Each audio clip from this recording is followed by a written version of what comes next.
আসসালামু আলাইকুম ওয়া রাহমাতুল্লাহি ওয়া বারাকাতুহু। আমার সকল দিনী ভাই বোনেরা, কিভাবে বলতাম বলছি, কালকে বলছি দুদিন আগে বলে যে হাসি হাসি বিষ মারি দিব, কিছু করার নাই। ধর্ম ব্যবসা শুধু আলেমেরা করে। আর ধর্ম ব্যবসা যারা দুর্নীতিবাজ, এরা ধর্ম ব্যবসা সবচেয়ে বড় ধর্ম ব্যবসা। এটা এরা ভোটের সময় আসলে মানুষের আবেগকে পুঁজি করার জন্য টুপি লাগাই ফাঞ্জিবে জাল মারে, বৌদি আমাকে একটা ভিক্ষা দিয়েন, ভোট ভিক্ষা দিয়েন, ভাই আমাকে একটা ভোট ভিক্ষা দিয়েন। এটা ধর্ম ব্যবসা। সবচেয়ে বড় ধর্ম ব্যবসায়ী হলে দুর্নীতিবাজরা বাংলাদেশের। তারপরে হয়েছে আলেম নামের জাহেল নাস্তিকরা, মুনাফিকরা। ধর্ম ব্যবসায়ী ক্যাটাগরি দুইটা। ধর্ম ব্যবসায়ী আবার দুই প্রকার: ইসলাম ধর্ম ব্যবসায়ী, হিন্দু ধর্ম ব্যবসায়ী। হিন্দুদের পণ্ডিতপুরে যারা, তারা হিন্দু ধর্ম ব্যবসায়ী। সাধারণ মানুষের তোরা ধর্মের কিতাব পরীক্ষা ধরতে পারবি না, পাপ হবে, পাপ হবে। পূজা করতে গেলে বলে, হ্যাঁ তোর উপরে বিপদ আসছে যে 10 কেজি চাল দে। ওরা হিন্দু ধর্মবাসী। আর আমরা আলেমদের মুসলমান না, মুসলমানের ঘরে জন্ম নেওয়া আলেম নামের জাহেলটা কেমন ধর্ম ব্যবসায়ী? তাবিজ লিখে দিব তো সব তোর ছেলে হয়ে যাবে, 5,000 টাকা লাগবে। আর কয় নাম নিতে তো ফেতনা শুরু হয়ে যাবে, নাম নিতেছি না ভাই। পানি পড়া দিলে তোর সব চলে যাবে, 50 টাকা লাগবে। পানি পড়া দিলে, হাতে দিলে, দিলে আমি দিলে তো চলে যাবে, ফেটের কাম চলে যাবে। আমার রাসূলের হাদিস 3 বার না 7 বার না, শুধুমাত্র একবার যদি আউযুবিল্লাহ বিসমিল্লাহ পড়ে, সূরা ফাতিহা পড়ে, পানিতে ফু দেন, ফেটের কাম সাথে সাথে ভালো হয়ে যায়, সাথে সাথে ভালো হয়ে যায়। দরকার ঈমান থাকতে হবে গলাতে, 100 এ 100 ঈমান থাকতে হবে, 100 এ 100। অর্থাৎ সুন্নাহের ফজিলত, আমার নেকি আর ফজিলতের মাফাতের কাছে। নেকি হচ্ছে ওটা যেটা মিজানে পাল্লা ওজন করা হবে। ফজিলত হচ্ছে যেটা দুনিয়াতে আমি ভোগ করতে পারবো। আর ফজিলত পাইতে হলে কোরআন এবং হাদিস যখন যেটা শুনে ওটার পর মিয়া ঈমান আনতে হবে। 100 এ 100, 1% কম হলে হবে না। আমি কেন আমি ফলাফল পাইতেছি, আমার ঈমান এরকম, এই জন্য পাইতেছি। বিসমিল্লাহ বলে হাসি হাসি 20 বারে দিতেছি। বিসমিল্লাহ আউযুবিল্লাহ বিসমিল্লাহ পড়ে, একবার পড়েন, 3 বার পড়েন, 7 বার পড়েন, ফেটের কাম সাথে সাথে চলে যায়। যে কোনো ধরনের ফেটের কাম হোক না কেন চলে যায়। আমি আমার মেয়েকে, আমার ওয়াইফকে দিয়ে আমি দিই। আমার ওয়াইফের আবার এটার উপর বিশ্বাস, 100% বিশ্বাস আছে, এই জন্য সে এটা ফলাফল ভোগ করে। ভাই, ঘর থেকে বের হওয়ার সময় কয়টা সুন্নাত? বিসমিল্লাহি তাওয়াক্কালতু আলাল্লাহি, আউযু বিল্লাহি মিনাশ শাইতানির রাজিম, আউযু বিল্লাহি মিনাশ শাইতানির রাজিম। আল্লাহু লা ইলাহা ইল্লা হুয়াল হাইয়ুল কাইয়্যুম, লা তাখুযুহু সিনাতুন ওয়া লা নাওম, লাহু মা ফিস সামাওয়াতি ওয়া মা ফিল আরদ, মান যাল্লাযী ইয়াশফাউ ইনদাহু ইল্লা বিইজনিহি, ইয়ালামু মা বাইনা আইদিহিম ওয়া মা খালফাহুম, ওয়া লা ইউহিতুনা বিশাইইন মিন ইলমিহি ইল্লা বিমা শাআ, ওয়াসি'a কুরসিয়্যুহুস সামাওয়াতি ওয়াল আরদ, ওয়া লা ইয়াউদুহু হিফযুহুমা ওয়া হুয়াল আলিয়্যুল আযীম। এটা যদি তাফসীর যদি জানতেন আপনারা, আর আয়াতুল কুরসির ফজিলত বর্ণনা করে শেষ করার ক্ষমতা আমার তো নাই, পৃথিবীর কোনো আলেমের নাই। আমি তো কিছুই না ভাই, একটা ফজিলত বলতেছি, একটা ফজিলত। এখন যেটা ঘর থেকে বের হলে কি ফজিলত? ঘর থেকে বের হয় যদি আমার রাসূলের সহিহ হাদিস, কালা রাসূলুল্লাহ সাল্লাল্লাহু আলাইহি ওয়াসাল্লাম, আনতুম ইসলামান বাদ কুল বিসমিল্লাহি তাওয়াক্কালতু আলাল্লাহি, আউযু বিল্লাহি মিনাশ শাইতানির রাজিম, ইকরা বলেন, ইকরা বলেন, ইকরা বলেন, আয়াতুল কুরসি, সূরা বাকারা, আয়াত নাম্বারটা ভুলে গেছি, 256 না কত? সূরা বাকারা পুরাটা 286 টা আয়াত। তো আয়াতুল কুরসির সূরাত কোরআন মাজিদের 6236 টা আয়াতের মধ্যে সবচেয়ে বড় আয়াত হলো আয়াতুল কুরসি। সবচেয়ে ফজিলতপূর্ণ আয়াত হলো আয়াতুল কুরসি। অন্য হাদিসে শয়তান, যদি কোনো মুসলমান ঈমান থাকতে হবে, 100 মিয়াফিল ঈমান আনতে হবে। বুখারী শরীফ অধ্যায় নাম্বার 1 রকম ওয়াহিদ হাদিস। হাদাসানা ওমর ইবনে খাত্তাব রাদিয়াল্লাহু তাআলা আনহু ক্বালা রাসূলুল্লাহ সাল্লাল্লাহু আলাইহি ওয়াসাল্লাম ইন্নামাল আমালু বিন্নিয়াত। এটা বুখারী শরীফের 1 নম্বরে কেন আনা হয়েছে ভাই? এটা তো কোন আলেম, বাংলাদেশে কোন আলেম এটা বয়ানে করে না, আমি শুনিনি, আমার লাইফে শুনিনি। আপনারা শুনে জানাবেন। আমি আলেমদেরকে ছোট করার জন্য কথা বলেছি না, হাসি হাসি বিষ মারি দিমু খালি বাস। ইনশাআল্লাহ, ইনশাআল্লাহ, আল্লাহ ইয়া আল্লাহ, আল্লাহর কাছে বিনিময় পাওয়ার জন্য, ফিতনা থেকে, ফেরকা থেকে, আমার জাতিকে উত্তরণের জন্য। বাংলাদেশ থেকে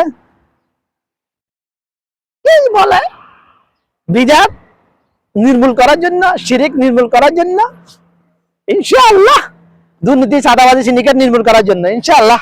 কানুন ওমর ফিল ম্যান, কানুন ইজ এ ম্যান ওমর বিন খাত্তাব।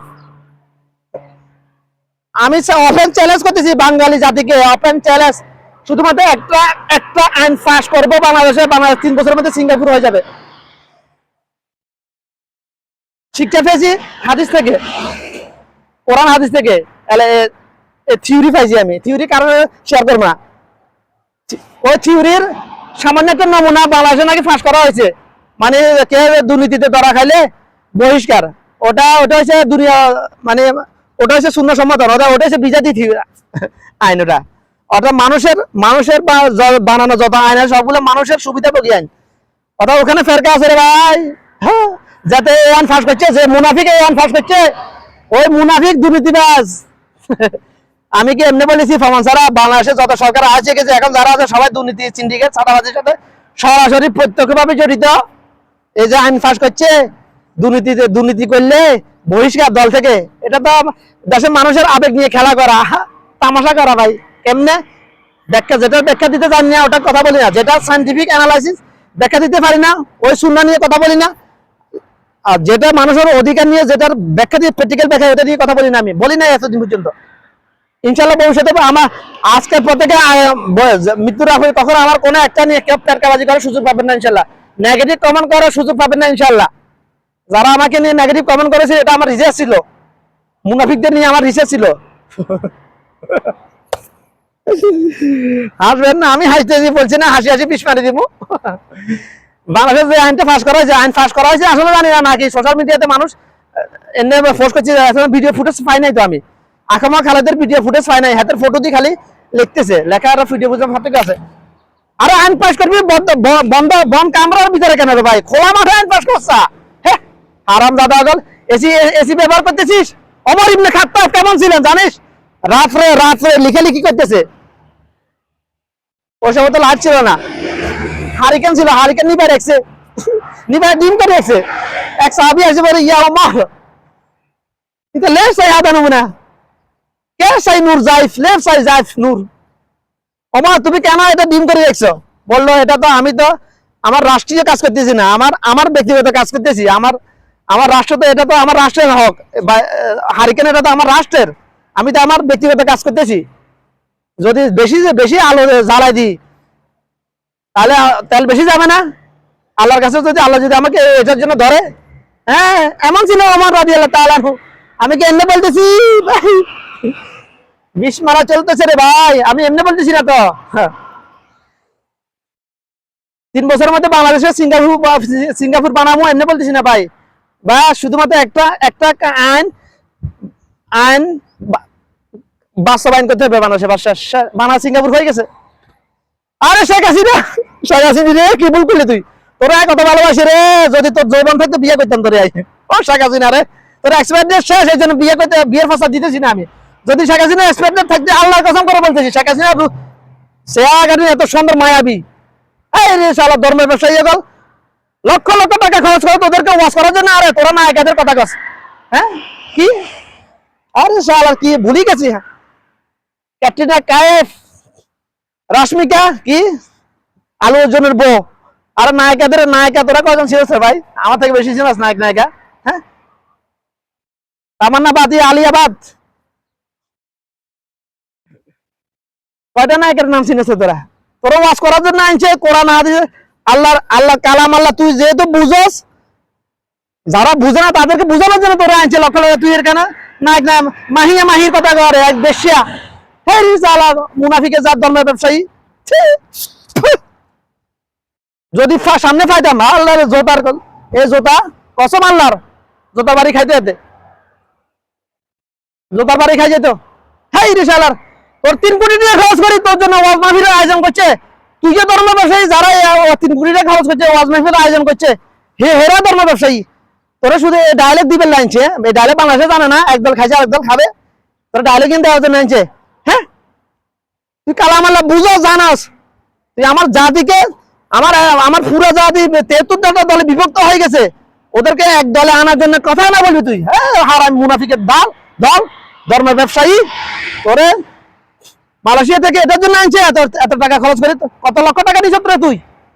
হ্যাঁ, মিনিমাম 2-3 লাখ টাকা দিছ। হ্যাঁ রে, ধর্মের ব্যবসায়ীরা। আজ থেকে 20 বছর আগে বাংলাদেশে ধর্ম ব্যবসা ছিল না। কেন? আজ থেকে 20 বছর আগে যারা ওয়াজ মাহফিল করতে, তারা হেনি বাড়ির পোস্টার, মানে লোকাল পোস্টারে করে ওয়াজ মাহফিল করার জন্য আইতো, নাহলে ঠেটের একটা হুন্ডা ছিল, হুন্ডা করে আইতো, নাহলে সাইকেল ছিল। যারা লোকাল, আমাদের নবাব মুসলিম মাওলানা শরীফুল ইসলাম, ফেনী জেলা ছাগলনাইয়া উপজেলা 10 নং গোপাল, যার বাড়ি, হিন্দু ধর্ম থেকে নবাব মুসলিম হয়েছে। এট দ্য মোমেন্ট ওয়ার্ল্ড এর মধ্যে শ্রেষ্ঠ নবাব মুসলিম হয়েছে সে। আজ থেকে 25 বছর আগে, 25-30 বছর আগের কথা বলতেছি, যখন ওয়াজ করতে আসতো, ঠাইটের একটা হুন্ডা ছিল ইয়ামা, ভং ভং ভং। ওরা হচ্ছে হকানে আলেম, দিনের দায়ী। আমাদের আমদাদুল্লাহ হুজুর চৌধুরী শেখজি ভাড়ার, উনিও ওয়াজ করতো। ওনারা কেন ধর্ম ব্যবসায়ী না? ওনাদের ইনকাম ছিল, হালাল ইনকামের ব্যবস্থা ছিল। ওয়াজ করতো অপশনাল টাইমে, রাত্রে। দিনে ওনারা শিক্ষকতা করতো। ওয়াজ করার জন্য ওনারা কখনো বলে না আমাকে 50,000 দিতে হবে, 5,000 দিতে হবে, এটাও বলে না ওনারা কখনো। ওনারা ছিলেন হকানে দিনের দায়ী। আর বর্তমানে যে যারা আছিস, সবগুলাই ধর্ম ব্যবসায়ী, সবগুলো, একটা নাই, একটা দেখেছিল আমি, সবগুলো ধর্ম ব্যবসায়ী। হাইরে সারা কত বড় জাজর আলেম, ইমামে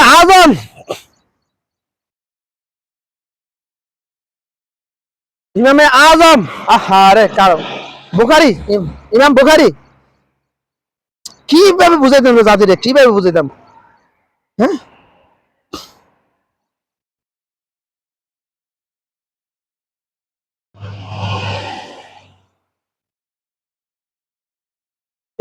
ইমামে আজম ইমাম আবু আব্দুল্লাহ ইবনে মোহাম্মদ ইসমাইল, ইমাম বুখারী পুরা নাম ইমামে আজম।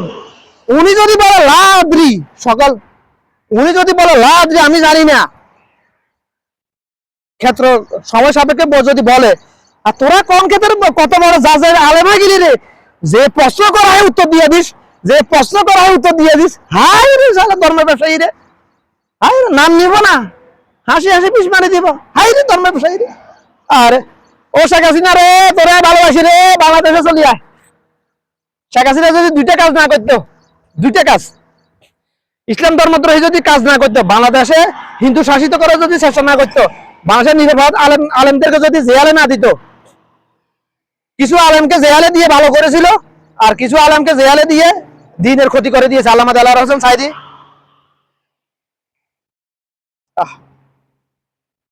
কিছু আলেমকে ফাঁসি দিয়ে সবচেয়ে বড় ভুল করেছে এটাই মতিউর রহমান নিজামী। আমার এলেম ওদের থাকে, ওদের 1000 ভাগের 1 ভাগও না। তবে আমি আল্লামা দেলোয়ার হোসেন সাঈদীর জীবনে এমন কোনো ওয়াজ করে নাই, না পাওয়া যাবে না, যেটা আমি শুনি নাই। উনি তো গত প্রায় 17 বছর তো ওয়াজ করতে করার সুযোগ পান নাই। 17 বছর আগের কথা বলতেছি, যখন আমি নাবালেগ ছিলাম, যখন মেমোরি কার্ড লয়ে যায় মোবাইলের দোকানে, কম্পিউটারের দোকানে নিয়ে 50 টাকা 100 টাকা দিয়ে লোড করা হইতো। বলা হয় না, গান লোড করতো, আমি লোড করতাম ওয়াজ। ভাই ওয়াজ চলতেছে, ওয়াজ আমার ঘুমাইতো। এভাবে আমার জিন্দিগি, এভাবে গেছে। আহা, কান্না চলে আসতো অনেক সময় ওনার হুইল চেয়ারে দেখলে।